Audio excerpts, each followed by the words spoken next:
Welcome to the Scottsdale Vibes podcast. I'm Alicia Haygood. It is election season here in Scottsdale as the city council primaries are coming up on July 21st. This will be our first episode of 4 or 5 that we're going to have where every single candidate running for city election or city council will be on the podcast. Everyone will get the same 5 questions. Everyone gets the same 15 minutes to answer these questions. But now's your opportunity to really hear what these candidates have to say and how they tend to improve Scottsdale. So we're going to start with Michelle Ugenti-Rita today, but first let's talk about our favorite Scottsdale resident of State Farm Insurance, Mr. Jeremy Mueller. Jeremy's been here for over 25 years helping neighbors just like you with home, auto, life, and business coverage. He knows our city, our lifestyle, and our needs. With 3 local offices, help is always close by.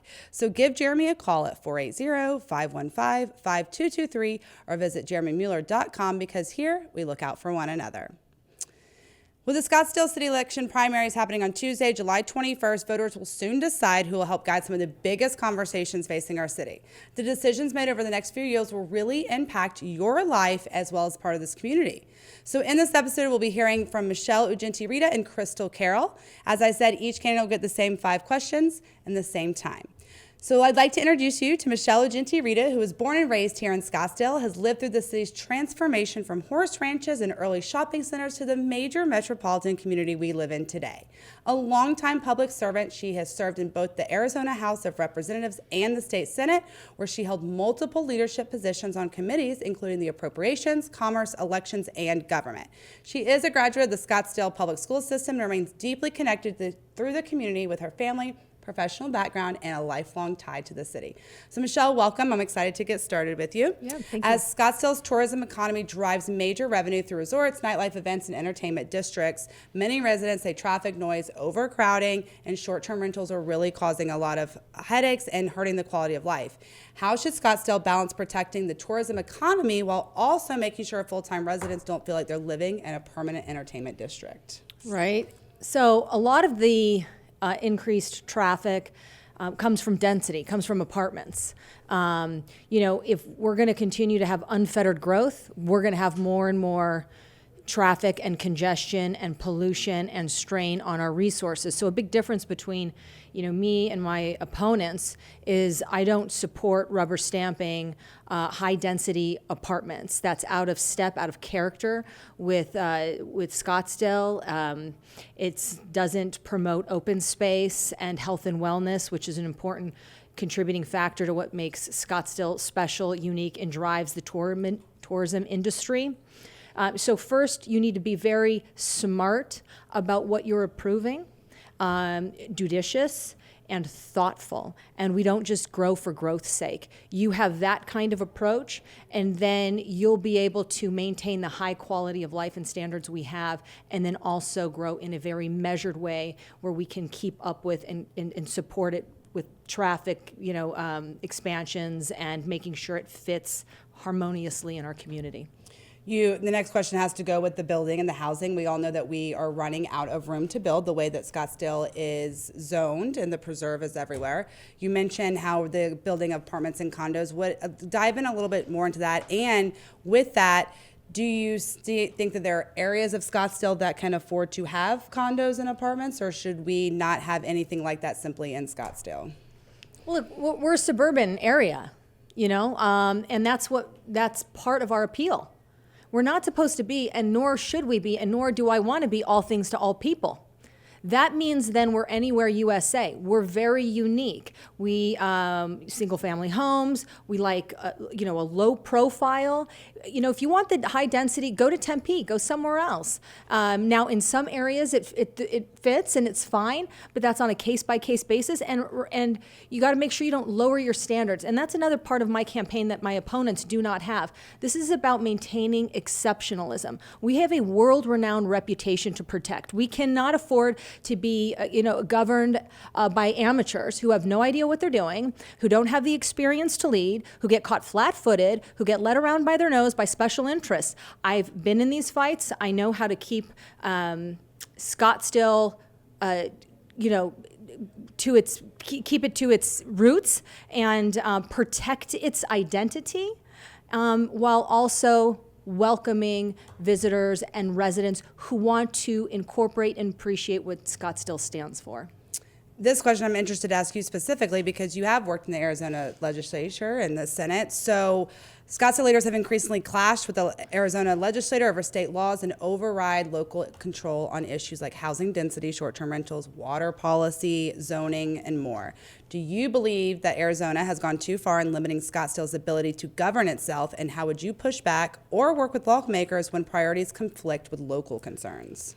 Yeah, so zoning is, one of those fundamental city tools and should be kept at the city level, because that's how you demonstrate your uniqueness. That's how your community becomes a reflection of the residents who live there. So they have the opportunity to say yes and no on projects via zoning and restrictions and things like that.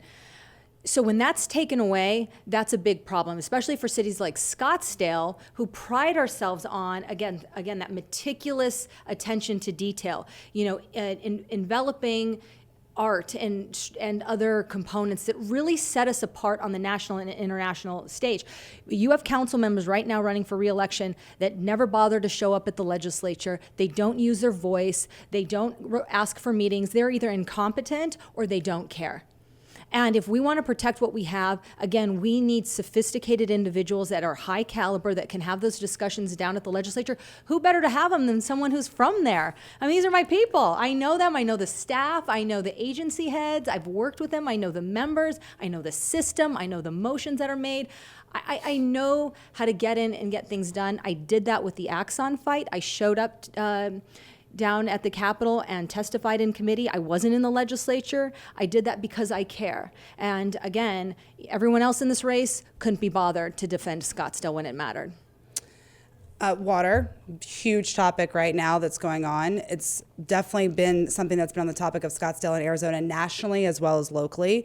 City Council just approved, as the recording of this episode, a 4.5% increase to water rates and a 3.5% increase to sewer rates to help cover the rising electricity costs, infrastructure upgrades, and really efforts to secure a new water source as the Colorado River, as we all know, is becoming increasingly uncertain. How should Scottsdale balance the need for a long-term water security and infrastructure investment without placing too much a burden on the residents of Scottsdale? Right. We want to make sure we have decent conservation methods incorporated in our strategic plan, but we've been planning for this for decades. Banking water, we don't even use our full allocation from the CIP as is, and we have always had an eye toward the future. We have reliable water here. What we want to make sure is we never get caught not having reliable, clean water. I'll tell you what is not the solution. Toilets to tap. And this is what my opponent Solange Whitehead is pushing. She wants to take treated sewage water and put it right into your tap. That's never been done before in Arizona. It's new technology. The rules and regulations associated with it that have to be developed at the state level are not done. She is trying to ram this through because I think she wants to justify unfettered growth. And when you have growth, you have to be able to say there's enough water, assured water supply. So that's a strategy that I don't support. I don't support risking our health, our tourism industry by moving forward with an unproven technology when we have other things we can do. Like you said, we can lean into the conservation methods that we're already utilizing. We can look for new water sources. And then we can also up our game and fight for our allocation. We don't have to acquiesce, and that's just a posture I'm not familiar with. We need to be down at the legislature. We need to have a presence at the Capitol, because this is really a federal issue, because that's where this is being negotiated. Defending the lower basin states. When you do that successfully, we can manage our water for our future. When you give up and you just take it and you just accept what you're given, like Solange Whitehead wants to do, then you can put us in a very precarious spot where our long-term water health is at risk. Okay. Last question I have for you. It's one of two questions. You can choose which one you would like. Oh. So what is one major issue that Scottsdale is facing that you believe City Council really hasn't given enough attention to, it is underestimating or avoiding, and what action would you take to this said issue? Or what would you do to improve the accountability and rebuild trust in City Hall? Or you can answer both if you'd like. It's up to you. The rebuild trust. So, it's doing what you say and say what you're going to do. It's really being consistent. And I have that record. I've 15 years serving as a leader in this community, being available, having an open door policy, showing up, taking phone calls. And too many people have my cell, but it's okay. It's okay. I meet, I have open dialogue, and it's, and when we do that and we don't hide, it doesn't, whether we agree or not, it's issue based, but I think restoring trust comes down to leaning into being available and being open to have public discussions about critical issues so the public knows where you're coming from. They want consistency. They don't want you to do an about face. That's what erodes public trust. I have a record of doing that over and over again. I mean, honestly, to my detriment, I'm sometimes too consistent, but I really believe in it. And I think that I can add a lot of value to council and help kind of bringing some unity on issues and at least getting everybody to the table so that we can have those discussions so that Scottsdale's interests are being protected and taken care of. I'll leave it for you, but why vote for Michelle Ugenti-Rita? Oh my gosh, you want to vote for Michelle Ugenti-Rita because I have your interests at heart, because I know what I'm doing, because I have shown you time and time and time again that this is not just, an address for me. This is my home. I care about you, and I will defend you. Scottsdale has an incredible reputation to protect. This is a very unique place, and, we've got people who want to take it from us. And we have outsiders who want to make us look like Seattle and Portland. And I'm not going to let that happen. But it's important that you have individuals who are experienced in these fights, know how to negotiate, know how to leverage certain points, know how to get the message across, and know how to say no. And know that at the end of the day, Scottsdale's going to be in good hands with someone who's a native, who has shown up for this city time and time again. And I'm excited to bring my talents to the council level. It's electmichelle.com. My messaging also requires funds, so if you want to make a donation, but ultimately vote July 21st for Michelle Ugenti-Rita for Scottsdale City Council. It would be my honor to earn your vote. Well, thank you so much for being here. I really appreciate the time to do this. And thank you for listening, most importantly. And don't forget to find out, like she said, to find out more about Michelle and all of her values, who she is, what she's done, and what her purpose is, and what she's going to do for you. Please visit electmichelle.com, and you can have all of this in the episode description of this as well. Crystal Carroll is a mother, businesswoman, and self-described conservative leader running for Scottsdale City Council with a focus on transparency, accountability, and putting residents first. She brings real-world experience and emphasizes fiscal responsibility, public safety, smart infrastructure, planning, and really to guide the city's growth. Her platform centers on preserving Scottsdale's character while supporting local businesses, managing responsible development, ensuring long-term water and economic stability. So welcome, Crystal, and thank you for being here today. We'll go ahead and start. Scottsdale's tourism economy really drives major revenue through resorts, nightlife, events, and entertainment districts. But many residents say the traffic, noise, overcrowding, the short-term rentals, etc., really are hurting the quality of life here. How should Scottsdale balance protecting its tourism economy while making sure full-time residents don't feel like we're living in a permanent entertainment district? Well, Scottsdale was founded on entertainment. That's our bread and butter. So I think it's really important that we stay supportive of that. They put a lot towards our taxes. I mean, they just do so much between restaurants, hotels, shopping. They bring in a massive amount of revenues. I just think it needs to be done responsibly. And we have to be very choosy on who we allow to come in. We definitely are Scottsdale, and we're known for having a higher quality. And I think that not only do we have to be choosy, we just need to be plan it correctly and make sure that we've got good planning as far as the structure goes for, obviously, everybody hates the congestion, as do I. But I also think that you have to, there's always just a little bit of bad with a lot of good. Mm-hmm. And I think at the end of the day, we've balanced it pretty well, and I think we need to continue to do that. Okay. Scottsdale has been seeing some growing tension when it comes to preserving these single-family neighborhoods and approving more apartments, condos, and these higher-rise living mixed-use developments.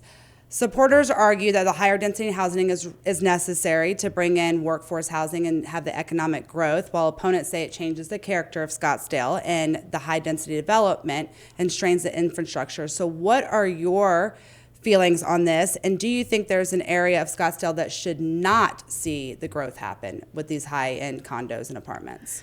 Yeah, it's interesting because most of the people that are running their platform is less growth. And unfortunately, last night, City Hall, they just approved another 350. And I will interrupt you really quick. We are Yeah. recording this ahead of time. So Yeah, this meeting that she's referring to talked about the June 9th meeting. So I just want to put that out there because everything is changing quickly. So go ahead. So I didn't they mean to interrupt just you. approved 350 condos. And my questions always are where? What's the situation going to be like on the roads? So I really think it depends on where it's going. I don't think we need anything else up north. We've got a lot up there already. I don't know. I didn't get enough information because I worked late last night. I just saw today that it got approved. So I think, again, everything that we do, it has to be wise in the planning and look at it a case-by-case basis to see where it's going and how it's going to affect the neighborhoods. I think that's the most important thing. I live up in North Scottsdale as well. I've got 4 kids. I understand what I go through, what everybody else goes through too. Is it right off the highway where you get popping right off and on? Is it south? Is it the South? Where is it? So I think at the end of the day, it's case by case, and there just has to be a lot of thought that goes into it and how it's going to affect the outbearing neighborhood. Okay. Scottsdale leaders have increasingly clashed with the Arizona legislature over state laws that really override local control on issues like we were just talking about when it comes to housing density, the short-term rentals that we've all heard about, the water policy and zoning authority. Do you believe that the state has gone too far in limiting Scottsdale's ability to govern itself? And how would you push back, or how would you work with lawmakers when state priorities conflict with local concerns? I absolutely do. I do not think that they, I think one of the things you might be referring to is the Axon situation. A lot of it was out of city council's control, unless it, and if we would have ruled the way a lot of people wanted us to rule, wanted them to rule, we would have had a giant lawsuit. And it would have cost the taxpayers millions of dollars. So I think at the end of the day, each city should be making its own decision. And it's one of the reasons that I got involved in politics, because I'm very frustrated that we have our state legislators that live in Scottsdale. They live in our area, and they say, obviously they go there to support us and do what's best for Scottsdale, but then they're letting things like this happen. And where I'm frustrated is you always hear after the fact. You always hear later, and I feel like it's used as a political tool, and I'm kind of sick of it. I'm done with, why didn't we know way back when what Axon was doing? Why weren't some alarm bells going up? And, it's situations where we have politicians that are using different platforms to get elected. Like with the Axon situation, even though it was taken to the legislature it was out of our control, it wasn't completely out of our control. There were 3 times there was a referendum brought up to where we could have taken it to the voters. So we would have had an independent vote and let the voters decide, and they could have overrode it. But 3 times city council voted against it.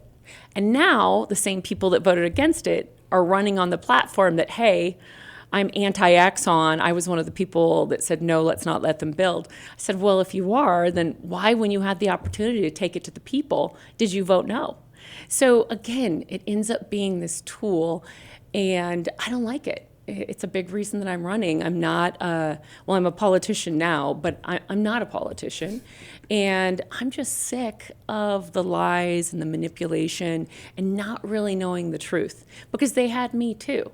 When I first got involved, I went and I spoke, because I'm a small business owner in Old Town, and I was frustrated with certain people on council, and I really felt, wow, they did fight Axon, they did do this, they did that, and then I start digging deep, and I find out those same people that say they fought for it also passed up 3 times on a referendum to take it to the voters.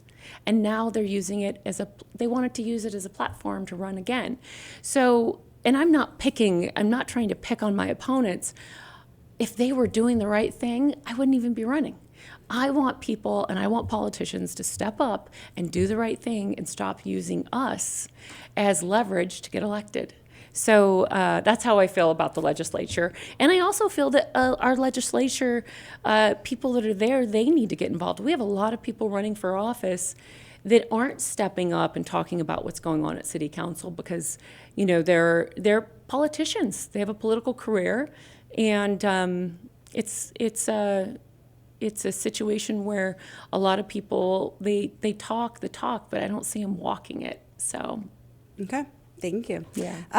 One of the things, the cost of living has gone up, and City Council just recently passed water, as everyone's topic, recently passed water rates to increase 4.5% increase to water rates and a 3.5% increase to sewer rates to help cover these electricity costs, the infrastructure upgrades, and efforts to secure new water sources. We've all heard about the Colorado River dwindling. Yes. Do you support these proposed increases, or they've already happened, and how should Scottsdale balance the need really for the long-term water security infrastructure investment without placing too much burden on the citizens of Scottsdale? Like I said, we've recorded some of the past candidates. I know the water issue is constantly changing here in Scottsdale. So as of today, what are your beliefs in the water system with Scottsdale? Again, that's where I think as a normal citizen running with no political aspirations or career, again, I think it's a tool. I think it's a tool that's used against the voters to win votes or pick on opponents. At the end of the day, I'm a business owner. I've been a business owner for 30 years, a very successful one. And I think city council, and that's another reason I'm running. We don't have anybody on city council that has extensive experience running businesses, creating, staying on budgets, looking at the future. As a business owner, this, you're always looking at the 2, 3, 4, 10-year mark. And I think the same goes with water, and that's how it needs to be treated. We do not have a water issue right now, but we will. Mm-hmm. And that's why I think that we need to plan for the future. Our water is going to be extremely expensive. So we need to keep investing our money that's been set aside, that was projected to do. They just made some cuts even to that money, which I don't agree with.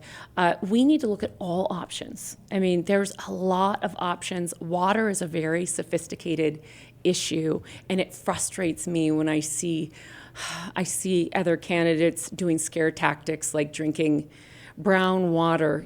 None of us plan on you drinking brown water, nor would you. Scottsdale has a $400 million water system. We have the most sophisticated water system, one of them in the United States. We have a great water system. That's not the problem. The problem is eventually we are going to run out of water, and not today, but for your children, your grandchildren, and we want to set everybody up for success. So I think we need to keep looking at all options, keep investing, and not pulling back money, because that increase is going to keep going every year, and what's going to happen is eventually we're going to run out of the cheaper water, and it's all that's going to be left is the expensive water, and that's going to be an issue. So I really feel, again, just keep investing in the different options that we have, and there's a lot of options. Okay. Last question, I'm going to get you to either choose between 2 questions. You have some extra time if you want to answer both. Many candidates have kind of combined them, but I would like to know, what's one major issue facing Scottsdale that you believe City Council is not currently working on, and that they're either underestimating or avoiding, and what would you do with that issue? Or what would you do to improve accountability and rebuild public trust in City Hall? That's a hard one to pick because I have a lot there. I'll probably stick with the current issue. There's a lot of things that I do want to do that people just don't even have their thumb on, that we've got going on. But those are things that aren't going to win elections necessarily. So I would say I definitely think that there needs to be a transparency, and the infighting needs to stop at City Hall. I think everybody knows that there's a lot of listen, everybody says politics is dirty. Okay, that's fine. But at the end of the day, this is our city, and the fighting has to stop. You can't have ethics violations. You can't be sneaking in $600,000 crosswalks on Shea for an area that just doesn't have enough foot traffic to get it for your benefit. We need a city council that's really representing the people, and you need to have transparency. And what I feel there's a lot of is a lack of transparency, or maybe just half-truths. So that's a big reason I'm running. I'm going to make sure that everybody knows why I'm voting the way I am, and I'm going to spell out the pros and cons. And they can go to my website, they can look at it. I'm not going to lie. If a referendum comes up to take acts on to ballot, I'm going to let you know that it's come up. I'm not going. So I think at the end of the day, we just need to have transparency and honesty. And I think that people are sick of the politicians. I know I am. I don't want politicians running my country. So at the end of the day, I think the most important thing is just doing what's in the best interest of the voters, doing what you say you're going to do, not saying whatever just to get elected, which I see often, and just holding people accountable. I think we need to start holding, it's interesting to me, I found out there is a code of ethics, and we had a couple people break the ethics, right? So you break the ethics, and then it goes to vote. Guess who votes? The same people, the city council. So if you do something that's ethically wrong and you have ethic violations, it then goes to city council, and it depends on who you're code with, right? Mm-hmm. There's 7 votes. So we've had people that have had ethic violations and they've been thrown out because you get to vote against it. So I would like to change things to where we have full accountability, full transparency, and we don't have city council that are using our taxpayer money either for political gain or their personal agendas. So I think that's a big one I plan on taking down. Well, good luck to you in the election, and thank you for what you're doing. I think running takes a lot of courage to all of our candidates. You can visit more at crystalforcouncil.com. We have our information in the description of this episode on our YouTube and any listening platform. I encourage you to go vote. Please, please, please go vote. Your voice really does matter. The primaries are happening on July 21st. Ballots go out June 24th, And again, go vote. That's the most important thing. One person that knows what it's like to live here in Scottsdale is Sean Shackleton, our real estate. For over 25 years, our sponsor, Sean Shackleton of Shackleton Group, has guided buyers and sellers with straight talk, smart strategy, and data that keeps you ahead of the market. If you want a calm pro who won't let you settle for less, reach out to Sean at 480-734-7277 or visit theshackletongroup.com and make your next move a winning one. Don't forget to subscribe to the podcast on all your listening apps so you won't miss any of the new episodes. You can also find out all the things going on in Scottsdale through social media on Facebook, Instagram, and more. Or I'll see you around town.